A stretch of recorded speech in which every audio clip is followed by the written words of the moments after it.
Parlons de ces bombes planantes, puisqu'on a certaines informations là-dessus. On voit bien à quel point, là, dans l'hiver qui vient, c'est un atout de la Russie. On sait notamment que c'est grâce aux bombes planantes que Moscou fait des ravages. C'est grâce à elles que l'armée russe aurait fait tomber plusieurs villes du Donbass. Alors, on a notamment la Fab 3000 ou CAB qui est assez sophistiquée. C'est ce que m'expliquait Didier, avec un guidage terminal. Sur la CAB, ouais. Sur la CAB, oui, exactement. On a un exemple des dégâts que cette bombe peut faire. On a aussi d'autres bombes planantes, alors notamment la Fab 500, qui est une bombe plutôt classique, mais sur laquelle on peut installer un kit d'ailette. Et là, ça lui permet de planer. C'est bien ça. Et ce que vous me disiez surtout, ce qui est assez intéressant, c'est que les Russes auraient plus de 100 000 bombes lisses en stock. Ils sont capables de produire 12 000 kits d'ailerons par an. Donc ça fait beaucoup de bombes. Le gros problème sur le front, ils ont mis 2 ans à trouver qu'ils avaient ce truc-là qui traînait en stock. Et depuis qu'ils ont trouvé ça, nous, on a un vrai problème, c'est qu'on n'a pas la parade. On a cherché la parade, enfin, on l'aurait. La parade, ça serait de mettre une vraie défense antiaérienne sur l'ensemble de l'Ukraine. Et donc de donner bien plus à l'Ukraine que ce qu'on a donné à présent en termes de patriotes ou de Mamba pour défendre le ciel ukrainien. Oui, parce que soulignons bien, c'est lancé avec des avions. Voilà. Donc, si les Occidentaux donnaient leurs avions, ils seraient à force égale. Il y a deux solutions. Alors, on va finir sur les FAB. Vous avez raison, c'est moi qui ai dérapé. Donc les FAB, ils ont trouvé que dans leur stock qui datait de Mathusalem, ils avaient 100 000 bombes qui sont des bombes. Des bombes bêtes, s'il y avait par rapport à ces fameuses bombes intelligentes, j'ose pas utiliser le mot, mais qui sont de la bombe. En fait, c'est la bombe. Normalement, ça tombe en dessous de l'avion. Le problème, c'est que si on met un avion au-dessus du front, là, il est plus en danger. Donc, ils ont monté un truc tout bête. Ils ont mis des ailettes dessus, un petit kit. Ils ont bricolé. Ils ont bricolé des ailettes. Donc, c'est un kit. Ils en fabriquent à peu près 12 000 par an. Et donc, ils les montent sur des bombes de 250 kilos, ce qui ferait des FAB 250, à 3 tonnes pour les plus grosses. Et là, en fait, ça leur permet de planer sur 50 à 70 km, donc de tirer d'assez loin et d'aller assez loin, en fait, détruire les arrières, les postes de commandement, etc. Et surtout, c'est de la grosse bombe. Combien est-ce qu'ils en ont maintenant ? On pense que par an, ils sont capables aujourd'hui, ils en tirent à peu près, on pense qu'ils arrivent à en tirer entre 100 et 150 par jour sur les dernières opérations. Ils produisent c'est énorme. 100 bombes par semaine. Par semaine, pardon. La production, c'est 100 bombes à peu près. Et avec les stocks, on est à peu près là-dessus. C'est comme ça qu'ils ont pris Advivka. Et depuis que Advivka est tombé, qui était quand même vraiment le verrou du sud Donbass, c'est la même chose. Dès qu'ils butent sur des défenses ukrainiennes, les Ukrainiens se mettaient dans des immeubles qui durcissaient. Maintenant, ils rasent l'immeuble, donc les Ukrainiens reculent parce que ça sert à rien. Ils avaient des pertes considérables pour finalement ne pas pouvoir tenir.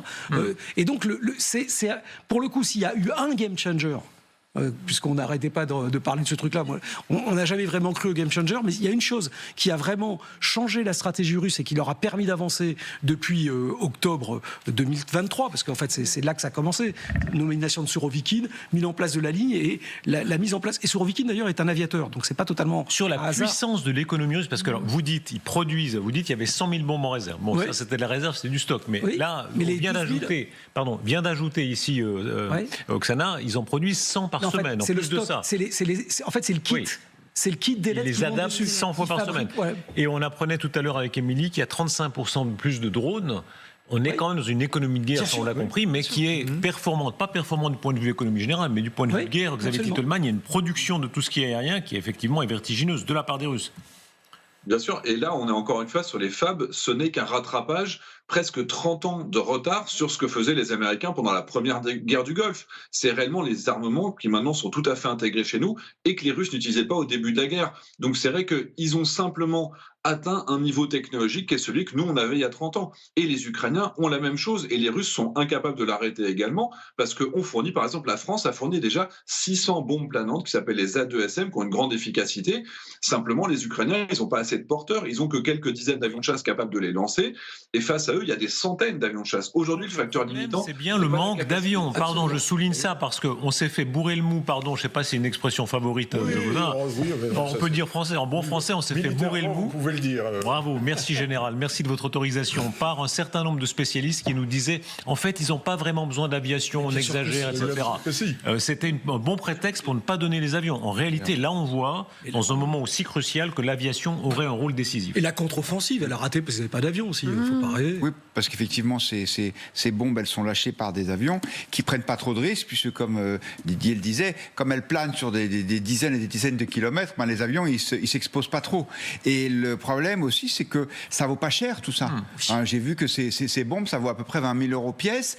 Alors, je sais pas ce qu'il en est pour la nouvelle génération de drone Shahid, mais la précédente, c'était à peu près la même chose, à peu près 20 000 € par drone. Donc ça veut dire que les Russes n'ont pas de limite, non ni technologique, parce que c'est des trucs, si je comprends bien, relativement rustiques, donc on n'a pas besoin de semi-conducteurs sur lesquels il y a un embargo plus ou moins efficace, et qu'en plus, comme ça coûte pas très cher, ils peuvent en produire beaucoup sans que ça les ruine. Ça éclaire quand même beaucoup le débat qu'on aura plus tard. C'est les Européens qui disent, pardon, mais vous le disiez aussi un peu à votre façon, Elsa, vous allez voir, même si les Américains sont pas là, nous on va en réalité, même pour des équipements aussi rustiques, simples et pas chers, on les a pas. Les Européens soit ne les ont pas, soit ne les donnent pas. Oui, les ont pas, mais si demain les Américains partent, c'est 50% de l'aide à l'Ukraine qui dégage. Donc forcément, on fera pas la même chose. Ça, c'est absolument certain. Donc il faut en être conscient dès maintenant. C'est pour ça qu'on a besoin aussi de cette permis de frapper à profondeur de la Russie, parce qu'on connaît parfaitement où il y a les usines, où se trouvent les stockages de bombes.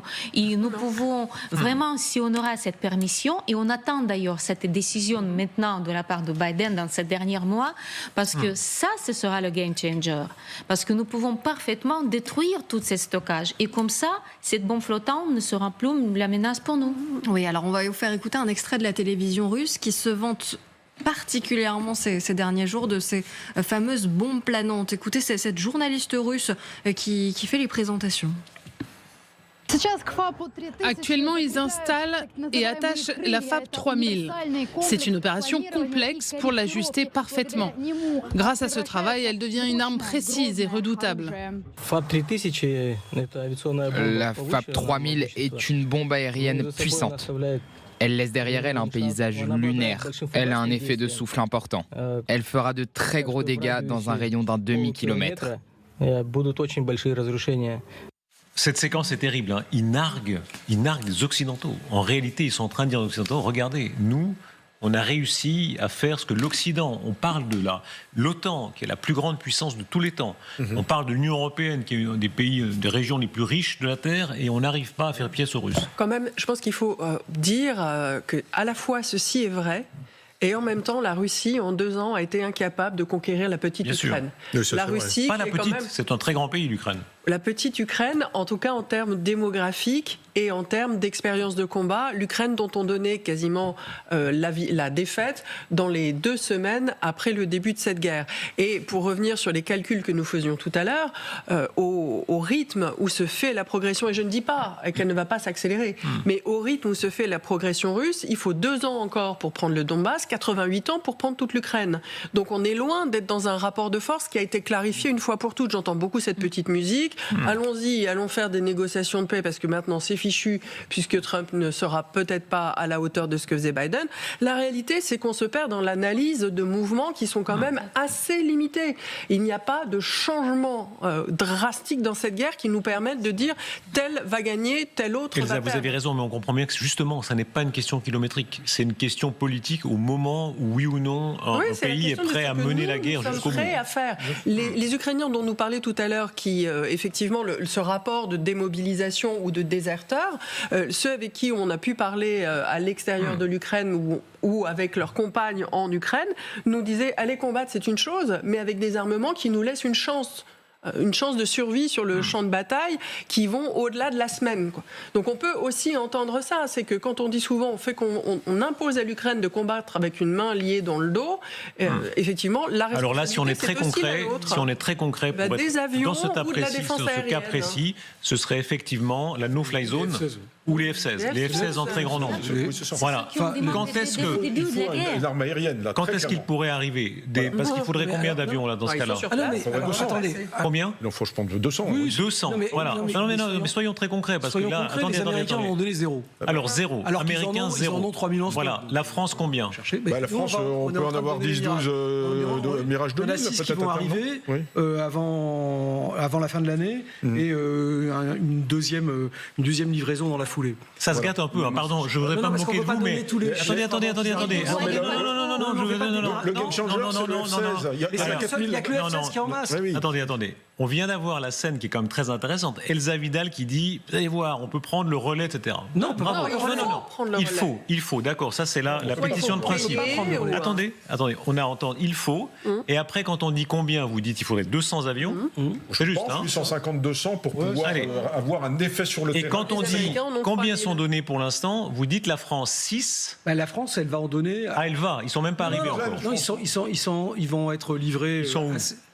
Ils sont en cours de... Ça va être fait assez rapidement. Bon, allez, 6 sur 200 et c'est au futur. Ce ne sont pas des F-16, mais des Mirage 2000. Nous, on a des Mirage 2000. Alors, d'accord. De toute manière, honnêtement, on n'en aura pas des dizaines. On n'en a nous-mêmes pas de... Nous, on en a 200 en France. On parle des Rafales. Non, mais je ne veux pas être pessimiste, mais il ne s'agit pas de pessimiste, optimiste. Il s'agit de voir la réalité. La réalité en face. On n'est pas capable, nous, à ce stade, de fournir, en termes d'aviation, ce que les Américains pourraient fournir. Nous n'en avons pas les capacités. Que les choses soient claires. La question. Aujourd'hui, on demande la permission de frapper aux profondeurs. Voilà, exactement.